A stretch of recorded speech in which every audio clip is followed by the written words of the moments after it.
In about 10 minutes, I'm going to show you how I molded my fenders from this to this with absolutely zero experience using Bondo. I'm going to take you guys through the process of how I prepped everything, what I used to sand, and the products that I used to actually mold the fender insert to the actual fender. I know if you've never done Bondo work before or body work, it can be scary.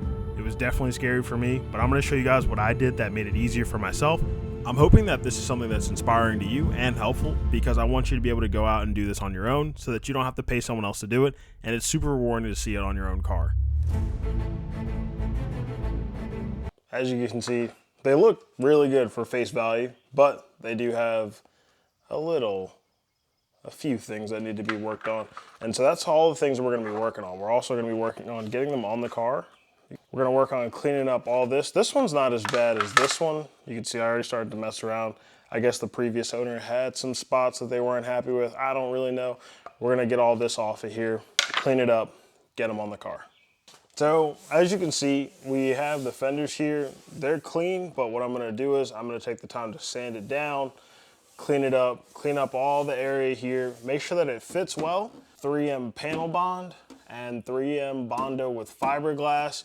And we're gonna try and create a lip that kind of rolls into it to eliminate the gap that you'll see on most cars whenever you have aftermarket fender inserts or just any fender inserts in general. To start, we've got mask, sandpaper, spreaders, hardener, panel bond, Bondo glass, and a panel gun. One of the things you're going to hear me stress about is cleaning and prep work.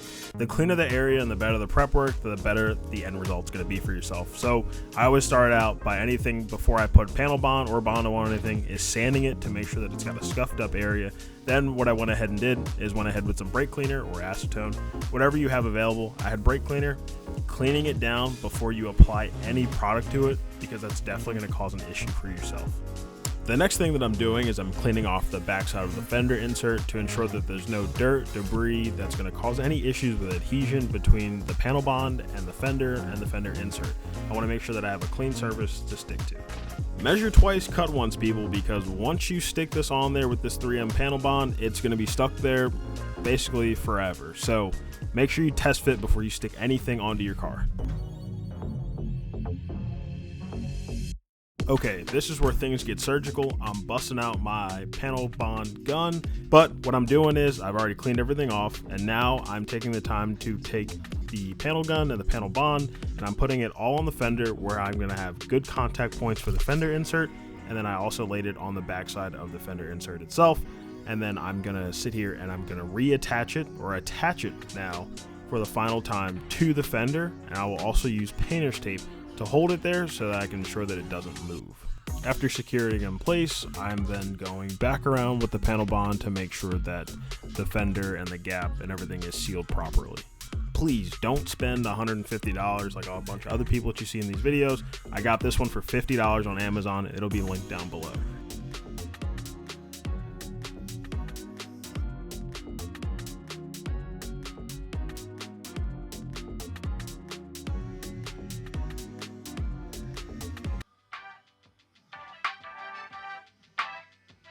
Sick, you've made it this far and you're prepping for Bondo now. So what you're gonna do is you're gonna sand down every area that the Bondo glass is going to touch. Because if you notice, if you don't sand where the Bondo is gonna touch, you'll be able to actually peel it off like a sticker in the areas that aren't sanded. The sandpaper that we're using to get to this point is 80 grit, 120, and 220. We use this to remove as much material as possible, and we use finer sandpaper later on.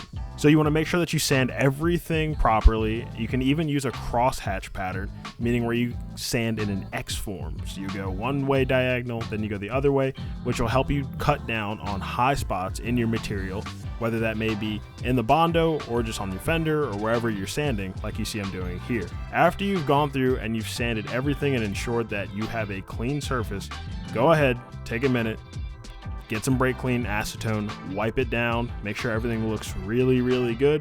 Sand some more if you see some spots that are lighter than others. I wanted to make sure that I sanded to the point where I could see the clear coat was coming off, but I wasn't taking up the weave on this carbon fiber insert. And congratulations, you're on to the next step.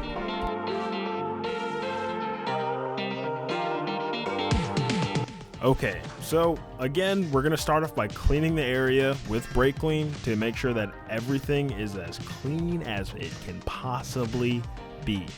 Then you're gonna break out your Bondo. You're gonna mix it with your 1-part hardener and your 2-part Bondo or Bondo glass, whatever your instructions say for whatever you have. I'm using Bondo glass, which has short strands of fiberglass in it to make sure that it has a stronger bond.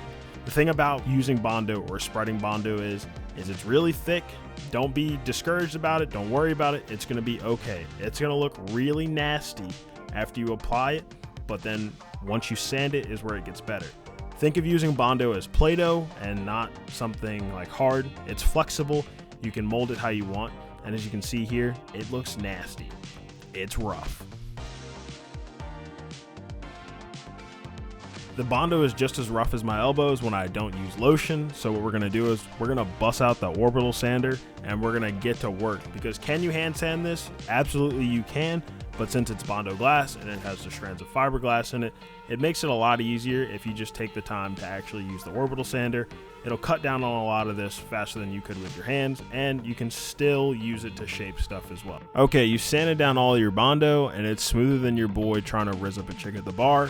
So what you're gonna wanna do is, you see that you have some pinholes in it. And pinholes just happen, especially when using Bondo glass from all the research that I've done. So you're gonna wanna pick up something called spot putty. Spot putty is essentially like fine Bondo that will fill in all of your pinholes, but it's not meant to be like Bondo. So don't use it to mold your fenders, but use it to cover up those pinholes. And you can use a finer sandpaper, like 400 grit is what I used, and then you can go to 1000 and then 1500 or 1500. That'll help you sand everything down so it looks like this. So it's smooth, you filled in all your pinholes, and it looks good. Am I a professional? No. But does it look damn good?